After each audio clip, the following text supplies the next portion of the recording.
welcome to another episode of Sports and Songs podcast. We're on season 5, episode number 21. Andy, how are you?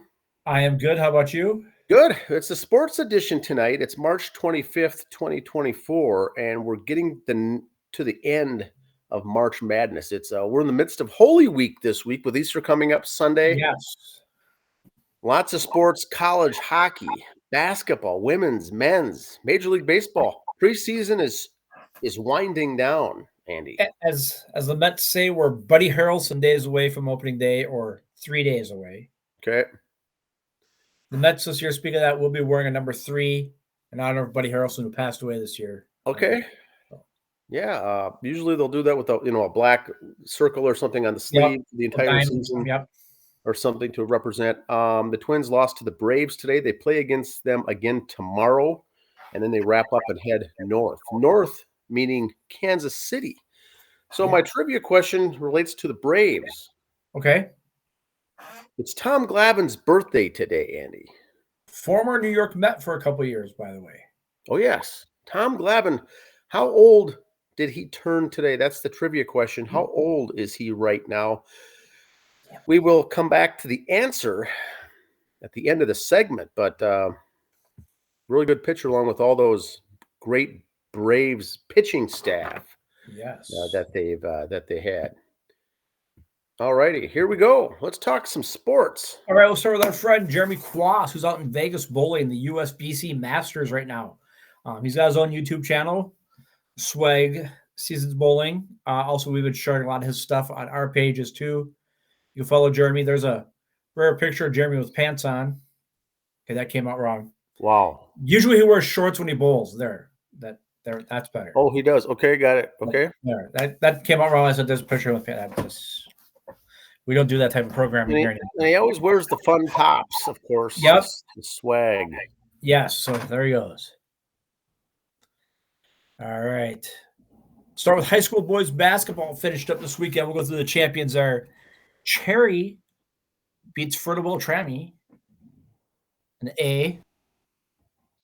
2A was Breck over Lake City. 3A, Totino Grace over Mankato East. And the championship, Minnetonka is your champion over Wayzata. Just like the girls won basketball this year over Hopkins. So Minnetonka takes boys and girls basketball, just like Edina did boys and girls hockey. So interesting. Very tough to do once again. That's no easy task. No. And see it twice in the same year in 2 different sports is kind of weird too. Penn State, national wrestling champs. So congrats, or Big Ten champs. There you go. National champions for Penn State. Congrats to those boys. Well done. Ohio State's your national champions in gals hockey, women's ice hockey. They beat Wisconsin 1-0, as they say in soccer. Anytime Wisconsin gets shut out in anything, it's a good thing. So good game there.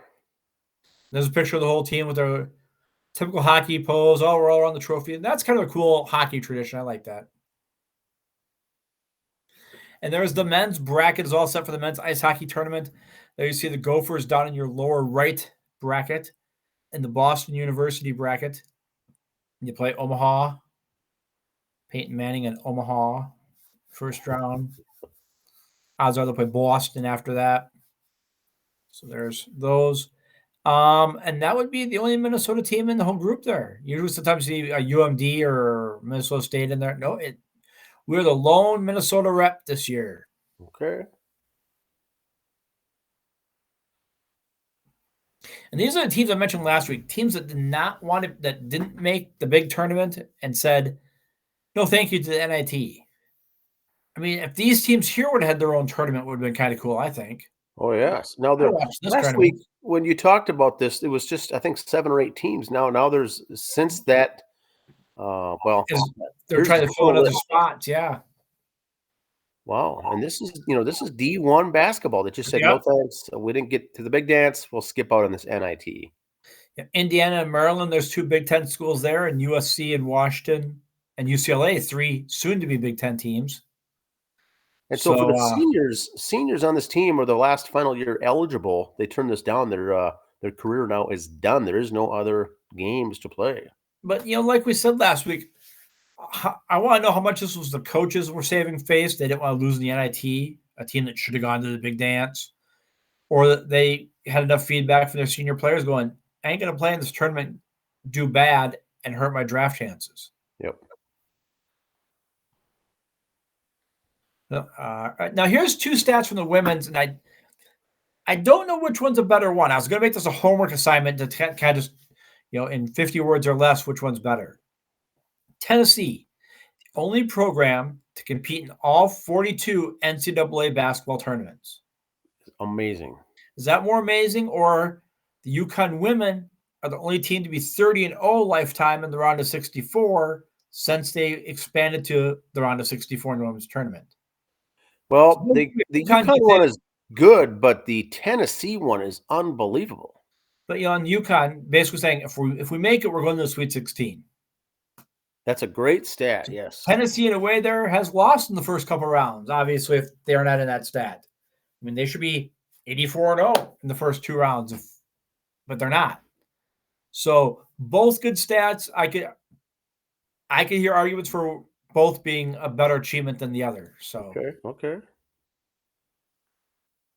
We won't call that homework. There'll be extra credit. Yes. And this holds true, too, because they did lose this year, but Nebraska has never won a men's NCAA tournament game. I heard that. I was not aware of that, and I was, listening to one of the channels, and they said they've never won a game in the big dance ever. And wow. And they've been around since 1896. They lost this year. And without sounding like a fat white guy in the trailer hood, that's not the best picture I'd show to represent your team if I was you. Yeah, it's not the best, but to never even win a game. I know they've had notable players. I would have showed one of those guys, but Wow. JoJo Watkins passed Cheryl Miller for most points in a single season at USC. Cheryl Miller, Reggie Miller's sister, Cheryl at the time, she was everything in basketball. So her records are even starting to drop now by this young rookie phenom. Watch Miss Watkins go and see what she does. Wow. Okay, this kid in Oklahoma, the guy who they beat Kentucky. This is Oakland. Yes, I saw. Here is his shot chart this year. 347 three-point attempts. Look at those, and 8 two-pointers he's attempted this year. Yes. So, yes, he's heaving it up. That's his gimmick, whatever. The one game you decided to start making your shots was in the tournament. Congratulations. Happy for you on your 15 minutes of fame. But, and there's all these things. Oh, and he was a DoorDash driver or something in the offseason to pay for this and that. Happy for you. You're this year's 15 minutes of fame. Congratulations, Jack. He was dropping everything. I mean, this guy was making every shot. Unbelievable. I've never heard of the guy. All right. The WNBA is seeking their own media deals separate from the NBA. And I think the way the gals are doing it and with college basketball is really helping this. They want to get away from the NBA umbrella for TV deals and get their own deal, which I think could only help them. Not that they'll get the equal pay, but they'll get more just pay, if you will. Yep. If they get their own TV deal that's split just to their league, instead of like, oh, we're part of the NBA one, here's your allowance. They can get their own deal and make their own say. So good luck to them on that. Okay, good. Highest paid Major League Baseball players in 2024 this year are Max Scherzer at $43 million, and he's out injured. Justin Verlander at $43 million, and he's out injured. Jacob deGrom, $40 million, he's out injured. All three are ex-Mets. Garrett Cole, $36 million, injured. Steven Strasburg, $35 million, retired. Those are your highest paid pitchers in Major League Baseball on opening day. Wow. And of course, you got to find an old picture of Verlander and Scherzer with the Tigers from 10 years ago. But there they are. Gets me in some other stuff here. Chicago Cubs and Dodgers have privately informed they will be selected to open the 2025 season in Tokyo, much like the Padres and Dodgers did this year in Seoul, Korea. Obviously, the Cubs and Dodgers have Japanese players. It only helps with the league, so we'll see how that goes because of other things going on in the news right now. Mr. Ohtani's interpreter claimed his Angels media guide he graduated from UC Riverside in 2007. The school shows no record of him even being there. So let's just go back to this guy for a minute. Cliff Notes, Ohtani's interpreter here was lifting $500,000 at a time to pay betting, gambling debts. He's saying he was paying for Ohtani. Ohtani's saying he's never bet on stuff in his life, doesn't know what's going on. This kind of shows you how these athletes get too entitled. How do you not miss $500,000 withdrawals out of your checking account or your bank account? It just shows you that they're overpaying these guys so much, he doesn't even notice $500,000. I'm off $3. I'm ripping things apart trying to find it. $500,000. And yet they're arguing they want more money. You missed $500,000 and didn't notice. If this doesn't tell you these guys get paid way too much, I don't know what does. Yeah, so Ohtani next year or is it this year? The deal that takes place is going to be getting $2 million a season because he's deferring, the $68 million. Yep. Well, maybe it'll be more easier to spot when he drops down to that. But these guys are still getting paid for endorsements and advertising and every other thing. So it's going to be really hard to get all this squared away. But boy, you're missing a giant withdrawal of $500,000. Oh, that's news to me. Yeah, whatever. You want to invest in a podcast, Ohtani? Yes. Montreal Expos, tweet of the week on their thing. This is why we never paid for interpreters. See, now it's all a he said thing. Was it lost in translation? They're pointing fingers at each other. And so it's just a mess. Soapbox time. All right. You thought these other topics were soapboxes. No. I kind of thought, there would be some. All right, here, let's see. Okay, here's a picture from 7 years ago. All right. Devin Booker dropped 70 points on the Celtics for the Phoenix Suns. So here's all the team. Yay, here's our boy bot 70. 70 points. He had 51 points in the second half, 21-4 shooting, 4 for 11 from threes, 24 for 26 for free throws. Oh, yeah, you lost the game. They lost. I'm looking at them all mugging for the camera. I did see that one today. And that was 7 years ago. It's embarrassing. Oh, there's a camera. Everybody pose and smile. We're the best. It's kind of like, it's exciting in basketball when you win, or any sport, don't get me wrong. But you watch these upsets in college basketball, and they're coming down the runway. The ones doing the biggest dancing is your 12th man on the bench. Or 12th player, I'll say, because I've seen it in both. The one doing the biggest hip shaking, arm waving, mugging for the camera like we're number one is the 12th player on the bench. And look at all these guys. Woohoo, yay, our boy got 70. Yeah, we lost. He got 70. There's a camera, everybody smile. Bother me. It's one of those odd things in sports. It's just... You bring a camera out, it's like watching a bunch of preschoolers with the camera. They all got to get in front of it. What? All right, ESPN ranked the 60 sports from most difficult to least difficult. Okay. From just scanning out this list, I took 15 things off that weren't sports. Yes. My opinion. They're hobbies, they're activities. You do have to have some physical thing, but some not sports. Fishing, not a sport. It's an activity or a hobby. Billiards, shooting, curling, archery, equestrian. The horse is the athlete in the equestrian. Roller skating, that's a hobby. That's something you did on the beach in the 70s. Horse racing, the horse is the athlete. Canoeing and kayaking, that's relaxation. Table tennis. Thank God they don't have pickleball on here, or I'd add that one to the list too.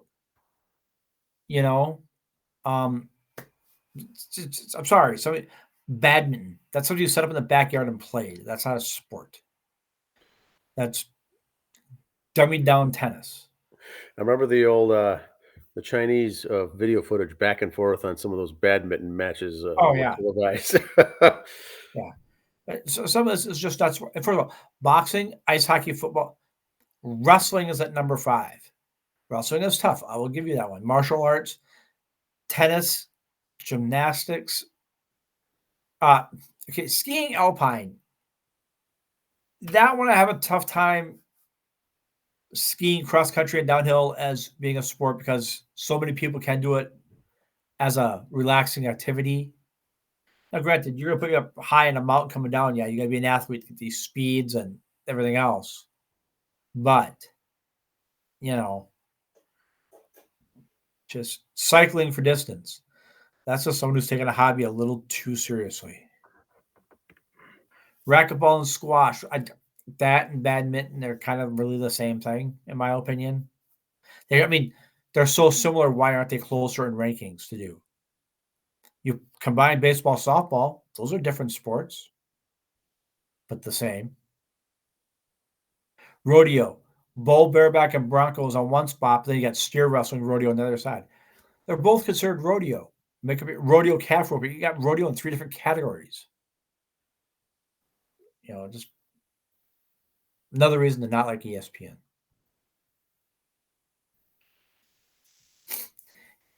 In 2007, Oakland A's had a $79 million payroll. This year, they have a $61 million payroll.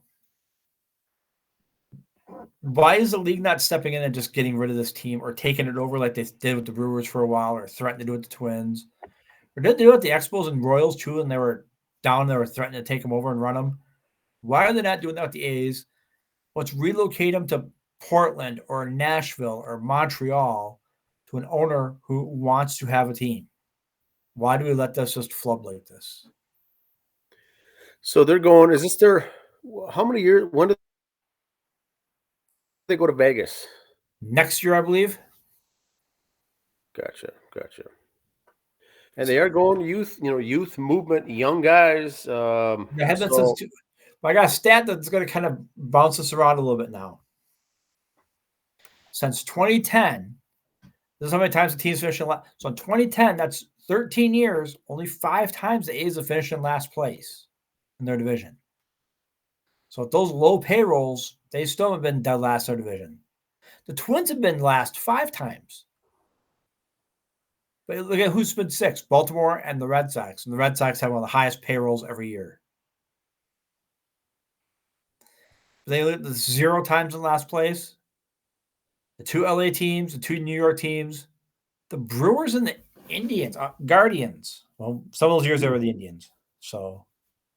But even the Braves had a last place season in the last 13 years. Go figure. Yeah, that's an interesting stat.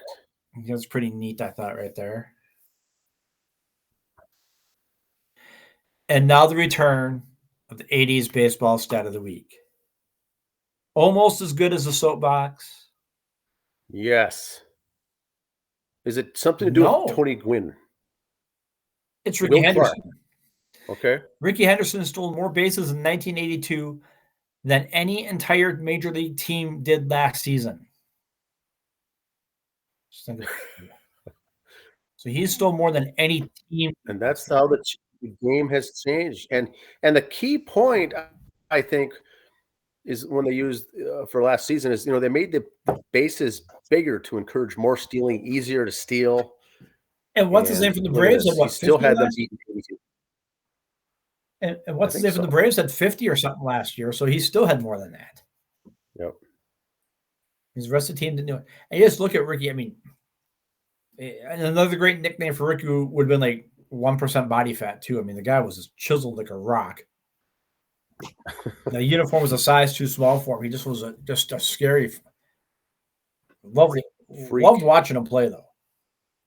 Oh yes. I mean, guy may have been as dumb as a box of rocks, but he knew the game. Yep. And one more thing I was looking up, here's my big segue for Dan coming up on his part. Okay. I was looking up on my trusty computer there at home today. Windows 98. Yeah. I love it.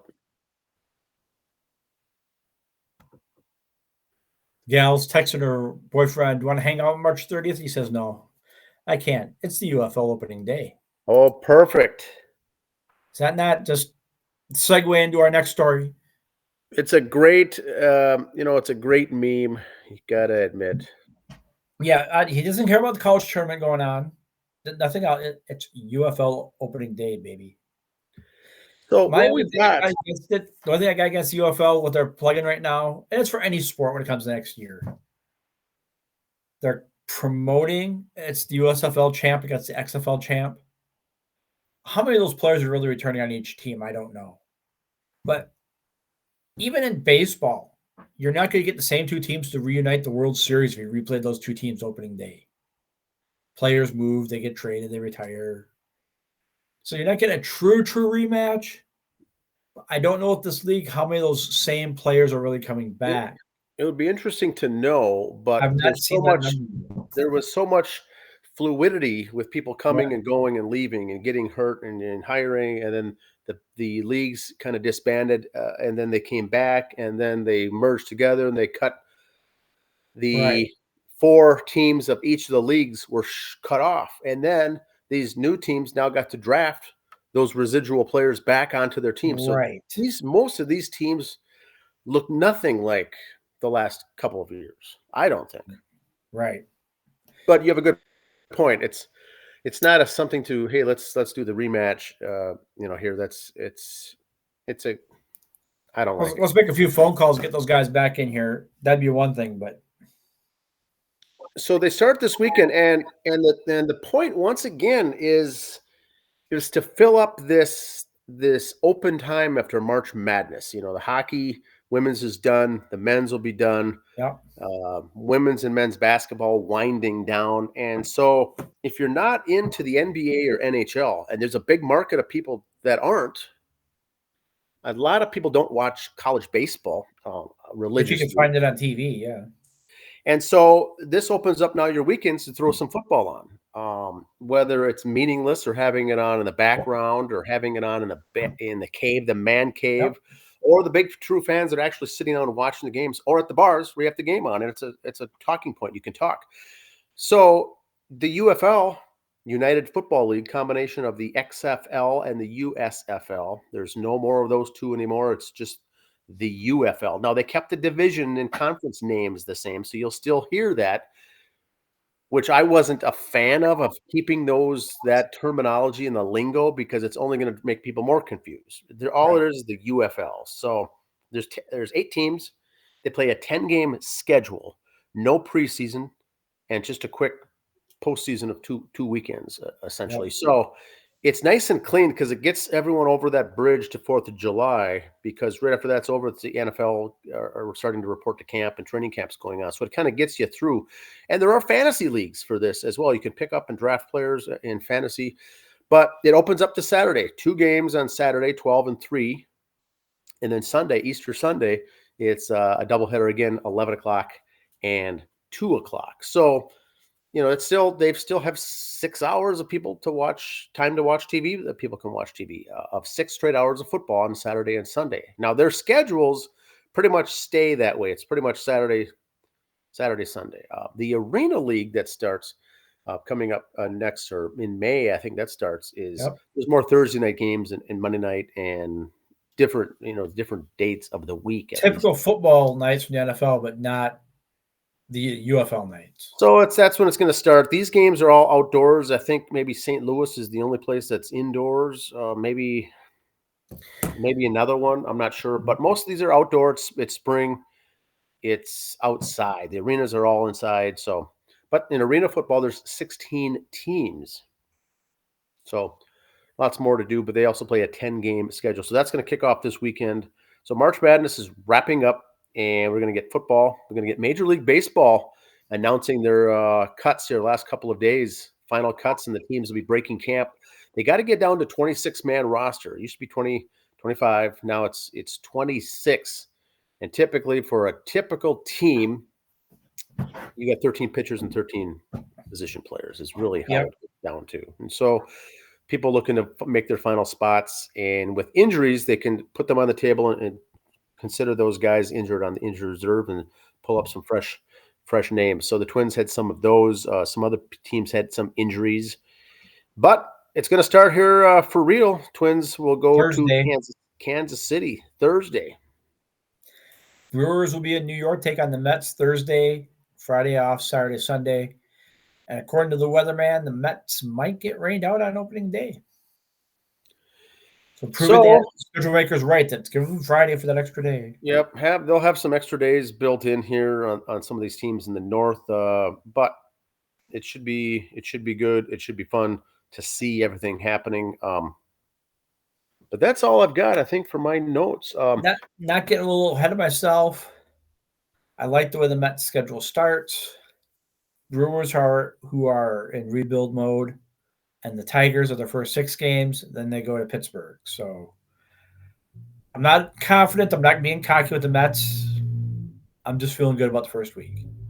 I think that for Major League Baseball, it's so true that those first 10 games, for instance, teams that come out, last year it was the Tampa Bay Rays who hardly lost the first 30 games, I think. And remember back in 84, it was the Detroit Tigers who just went on a run to start the season. A lot of teams, you think, oh, then they'll start losing and catch on. Those teams typically just stay good is what I've seen. So we said every year, the teams that lose and start off 0-10, 1-9, 2-8, it's a struggle because now you're playing catch up and it's early, and now you're just trying to get caught back up to where you were because most teams are going to be playing at a roughly a 500 clip anyway. We had one team prove us wrong a couple years ago, but safe to say, at any time in the season you can throw together a 10-game winning streak, you will make the playoffs. I like that. Or if you put win 10 out of 12, 10 in a row, 9 out of 12, you put together a streak like that at any point in the season, then play 500, you're in the playoffs. Yeah, like we said in previous shows, you play 500 ball, you're 81-81. You would have put together a 10-game winning streak along the way somewhere, and you don't fall captive to the you don't fall into that losing 10 games along the season too, or losing 6-7, losing 9-game streak.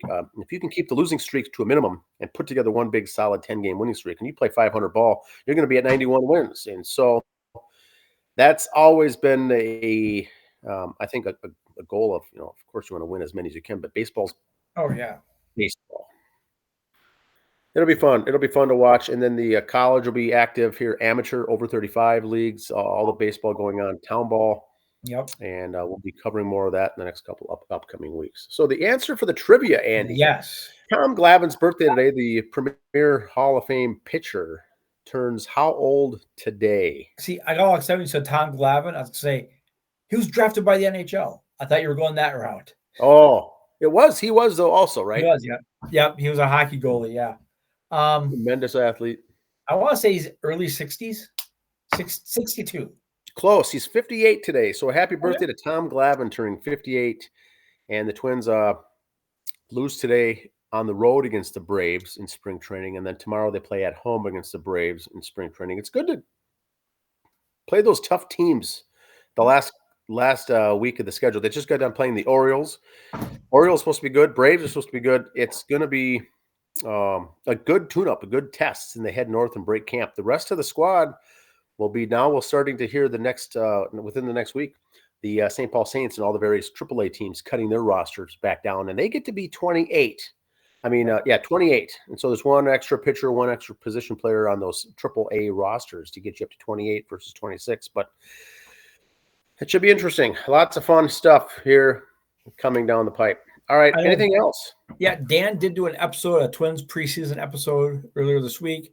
We're doing a Mets one this week. Watch for those. Yeah, we covered I covered some of that on mine as far as the rosters and trimming them down, and then Andy will be covering the Mets preseason. How does the schedule look? How does the roster? How deep? What's the depth look like to the various positions? And what to look for. So that should be good. All right, have a good week, everyone. See ya. See ya.